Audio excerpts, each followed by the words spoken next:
बैसाख के महीने की किसी भी सोमवार के दिन व्यापार करके देख लिया और घाटा ही घाटा हो रहा है। इसमें मुझे तरक्की नहीं मिल रही है, इसमें मुझे उन्नति नहीं मिल रही है, या कर्जा बढ़ रहा है, घट नहीं रहा और बहुत कर्जा बढ़ रहा है, तब एक प्रयोग जरूर करिएगा। तब बन सके एक धतूरा भगवान शंकर के शिवलिंग के ऊपर रख दीजिए। जब तुम्हें लगे कि मैंने 2-3 व्यापार बदल कर देख लिए, चल नहीं रहे या कर्जा बढ़ रहा है, घट नहीं रहा, तब एक धतूरा भगवान शंकर के ऊपर रख दीजिए। धतूरा रखने का एक नियम होता है। धतूरे की जो डंडी होती है, देखिए छोटी सी डंडी होती है धतूरे में, वो डंडी धतूरे की आप जहां बैठे हो उससे विपरीत होना चाहिए। धतूरे की डंडी आप इधर बैठे हो तो धतूरे की डंडी उधर। अपने को लग रहा है कि व्यापार मैंने बदल लिया, 2 बार 4 बार 6 बार व्यापार बदल के देख लिया और कर्जा बढ़ रहा है, पर व्यापार भी नहीं चल रहा। फैक्ट्री डाली वो भी बंद हो गई, दुकान डाली वो भी बंद हो गई, कुछ काम करा वो भी बंद हो गया।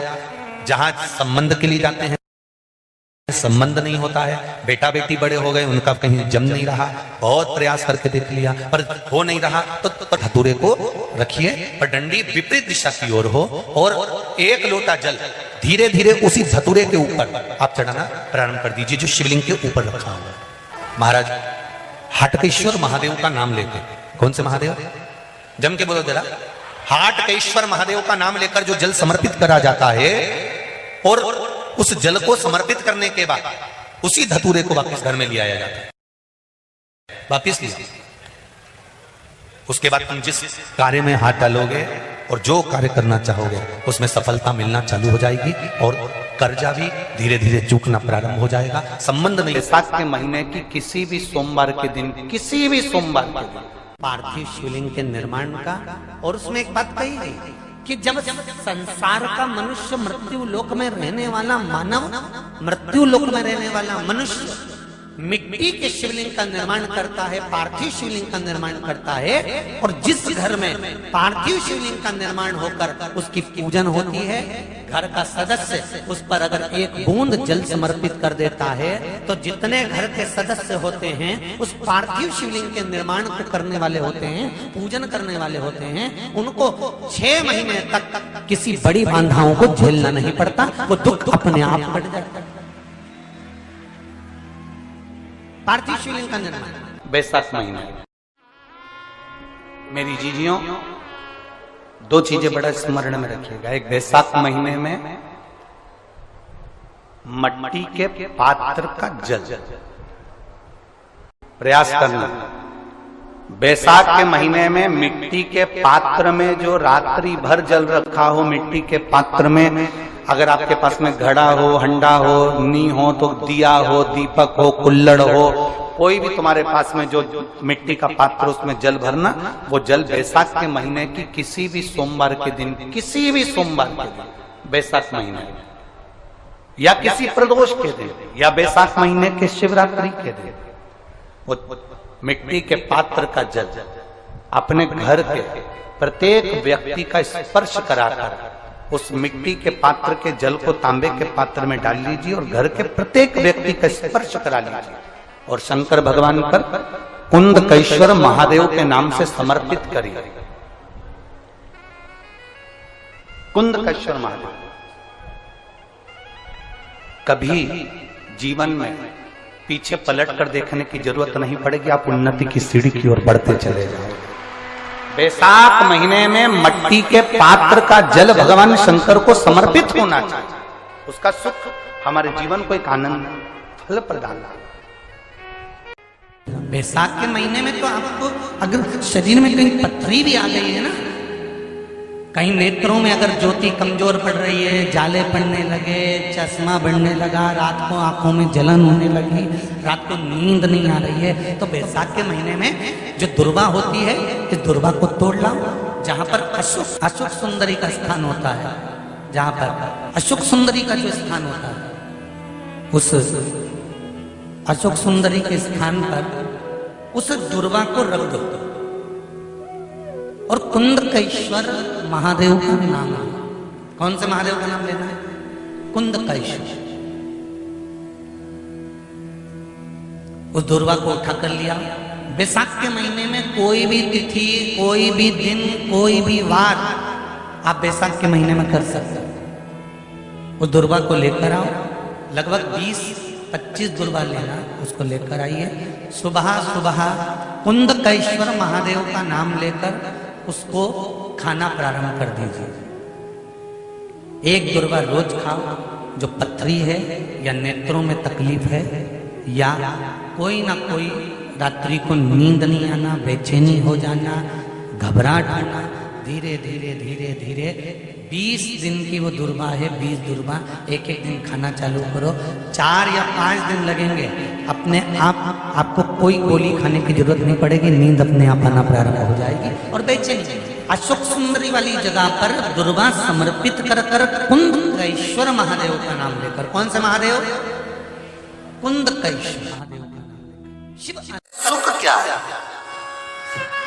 तो क्या कहा महाराज जी?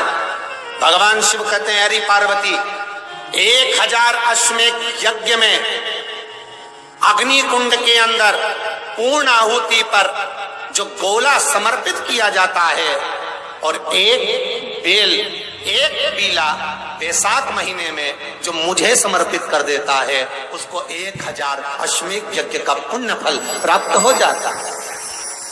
मात्र एक बेल।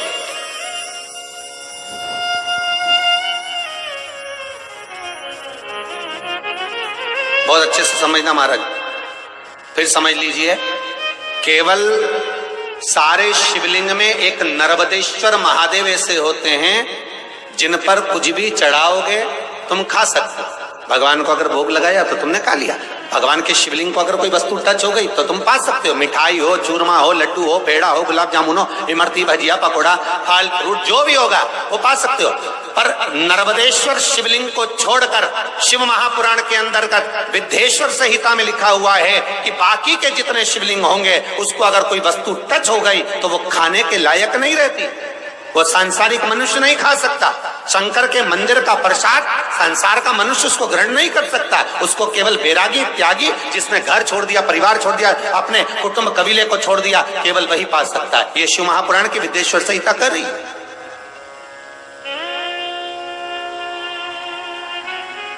पर शंकर कह रहे, मां उमा से, मां पार्वती से, मेरा महेश कह रहा है, मेरा बाबा भोलेनाथ, मेरा बाबा विश्वनाथ, मेरा त्रिकालदर्शी कैलाशी अविनाशी कह रहा है कि हे पार्वती,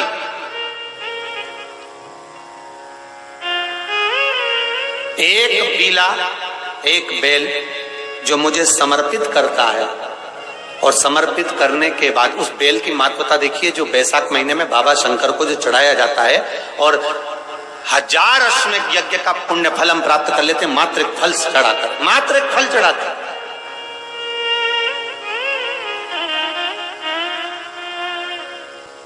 जैसे इससे पहले जो एकादशी कही, जिसको त्रिविधि एकादशी भी कहते हैं, पद्म पुराण में लिखा है और विष्णु पुराण में, एकादशी के दिन द्वादशी भी पड़ जाए, एकादशी के दिन त्रयोदशी भी पड़ जाए, मतलब एकादशी, द्वादशी और त्रयोदशी तीनों तिथियां एक साथ पड़ जाए और उस दिन एकादशी का व्रत जो रख लेता है उसको 1000 एकादशी का पुण्य फल प्राप्त हो जाता। फिर वो जिंदगी में एकादशी करे चाहे ना करे। और फिर ध्यान देना, कोई मर रहा है, कोई तड़प रहा है और आपने तो अपने जीवन में एक ही एकादशी करी और वो कौन सी? त्रिविधि। और मान लो कोई मर रहा है तो आप उसमें से अपनी एकादशी में से आप 5 एकादशी दे सकते, भले आपने एक करी हो, क्योंकि आपने 1000 कर ली एक साथ, उसका पुण्य आप किसी को प्रदान कर सकते, आप किसी को दे सकते।